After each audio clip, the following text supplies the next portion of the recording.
This weather like is so cold outside but so hot in my apartment, so I'm wearing a turtleneck but I'm sweating. Like, there's no compromise.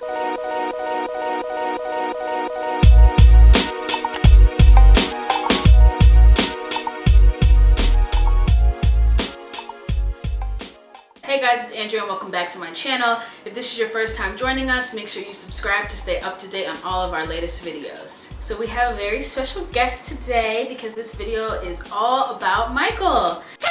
Michael is 2 months old. Can you guys believe how fast it's going? I can't take it. He's actually 10 weeks old today because I'm late. Welcome to motherhood. So like last time, we're gonna be talking about sleeping, eating, development, all the stuff in between. So let's just jump right in. So let's start with sleeping because that is what is most pressing on my mind. So if you watch my vlogs, which if you don't, you should, I'll insert the playlist right here. I make it so easy for you guys. Just click that card. But if you watch my vlogs, you know that I am actively sleep training Michael, and I will be giving you a video once I figure this the hell out. So he had been doing really well. I could lay him down and he could fall asleep. He just needed his pacifier and he could soothe himself right to sleep and he could stay asleep. For the past week though, he has not been able to stay asleep unless he is in my arms, in my bed, or in his rock and play, which all of those are not sustainable places for him to sleep all night. So I'm trying to figure out what the issue is. He's not waking up because he's hungry. He's not waking up because he's hot or cold or uncomfortable. He's swaddled nice and tightly, and I've tried unswaddling him and nothing seems to be working. He wants to be in one of those three places. So that is something that we are working through. If he is in one of those three places, he sleeps just fine, divinely, if you will. So that's kind of one of the things that we're working through right now, but he was doing an excellent job up until that point. I don't want to say he's not doing an excellent job now. We just need to, you know, communicate, right, babe? Okay, so now for eating. So as you guys know, in the beginning, Michael had some trouble latching, and that is an issue of the past. Latching is the last issue on my mind, and all I can say is thank goodness, because that was a very stressful and discouraging point as a mother for me, because I really wanted to breastfeed like many, and not being able to breastfeed your child is not the end of the world. There's a million different options out there. I was pumping and bottle feeding at one point. There's excellent formula out there. You know, there are so many options for anyone who is struggling with their baby latching. Don't get discouraged, but also don't give up, because Michael is a perfect example of what consistency and persistence will get you. He latches on like nobody's business.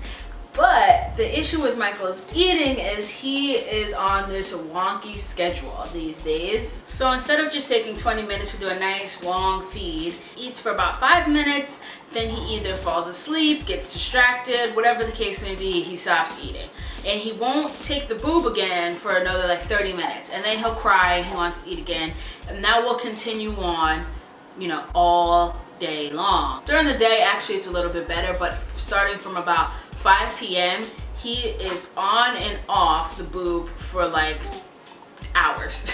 Seriously, from like 5 until about 9 p.m. he's on and off the boob, which is better than him not eating, but I am trying to figure out how to regulate him. You talking? The strategy I've found early success with is latch him onto one breast. When he stops suckling for whatever reason, quickly switch him to the other breast. And you continue to do that back and forth until he has had a full feeding. So this also is a good method if you're trying to increase your supply. It helps your baby get more hind milk, but it also does encourage him to stay interested and engaged with eating, which I think is the issue, is that he's bored. As you can see, I have a very wiggly worm here. So that's the method that I've been doing, and I have found some good success with that. But he has been gaining weight beautifully, so I'm not worried about him getting enough milk, which brings me into my next topic, which was his 2-month pediatric visit. So a couple of weeks ago, Michael went to the pediatrician again, and if you guys live in the New York area, Mount Sinai on 96th Street, Dr. Grossman, absolutely amazing. I suggest anyone, I don't care how far you live, if you can make it to the city, visit Dr. Grossman. She's so thorough and engaging and really make sure that you understand everything you need to about your baby. But that's besides the point. This is about Michael, not Dr. Grossman. So Michael had his 2-month visit, and the night before I was stressed, guys, because he had to get his vaccinations at this visit, and I was so shook. I was up all night. I was sitting there plotting, coming up with a game plan, figuring out my exit strategy. Like, okay, so once he gets the shots, I'm gonna quickly swaddle him, pull him out. He's gonna wear loose fitting clothes. I don't want anything rubbing against the thigh. Like, I was thinking about everything. My heart was beating. I was sweating. My palms were wet. I was really upset. Like, on the verge of tears, if not hysterically crying. You know, I can't really remember. It's like PTSD, honestly. So we get to the doctor's office and they weighed him. So then we get to the doctor's office and they weighed and measured him, and he was right on his growth curve. So he grew 1 inch, so he is now 22 inches long, and he weighs 10 pounds and 13 ounces as of 2 weeks ago, which was very healthy weight gain, right exactly where he should be on his growth curve, and she was very pleased with those numbers. The most exciting part of that visit for me was how impressed Dr. Grossman was with Michael. She could not believe, first of all, that he learned to latch, and was impressed with my persistence, which, like, duh, I'm impressed too. But she was watching him and she was like, I cannot believe how advanced he is. She was so impressed with his disposition. He was holding his head up. You guys know that he has excellent head control. He was looking around the room. He was focusing on things. He was tracking her movements. She put him on his belly and he held his chest up high. Nice head control, looking around. He was smiling, he was cooing, and she was just so pleased with that progress and marked him as healthy and thriving, and I don't have to go back until 4 months.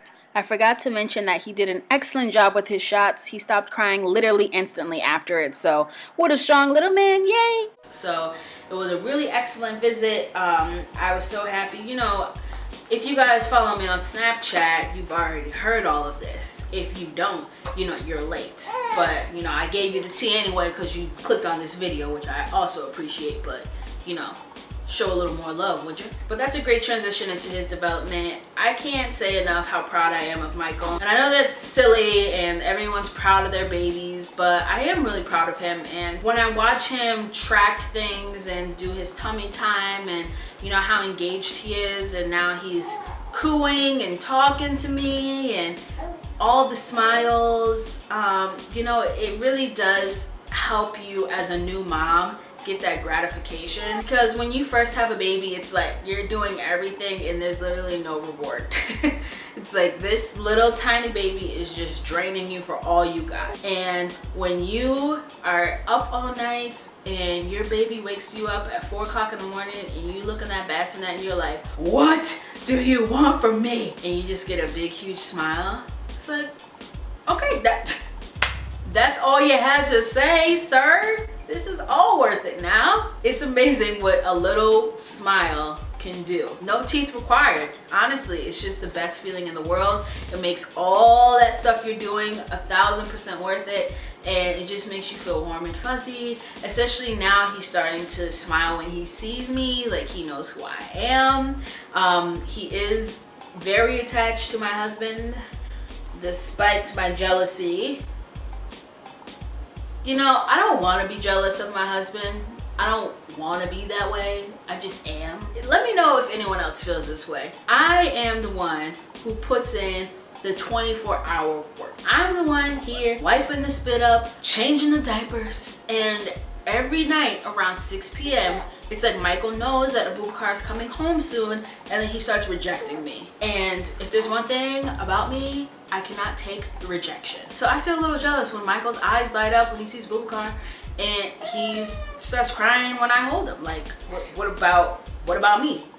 Like, what about the past 12 and a half hours that we spent giggling, cooing, talking? You know, we was talking about deep intellectual conversations. Like, it means nothing to him. But obviously my son having an excellent relationship with his father is like the most important thing ever. I'm not dumb, I'm just jealous. But yeah, look at my little snugga. He's wearing size 0 to 3 months now. 3 months is a little too big, newborn is a little too small. Good, honey. Say hi to the people. He's so cute. He smells good from the waist up. Oh my goodness. He always looks so bug-eyed on camera. Thank you guys so much for watching. I hope you found this video useful. Thank you so much for supporting me and Michael and our little channel together. I will see you guys in our next video. Bye.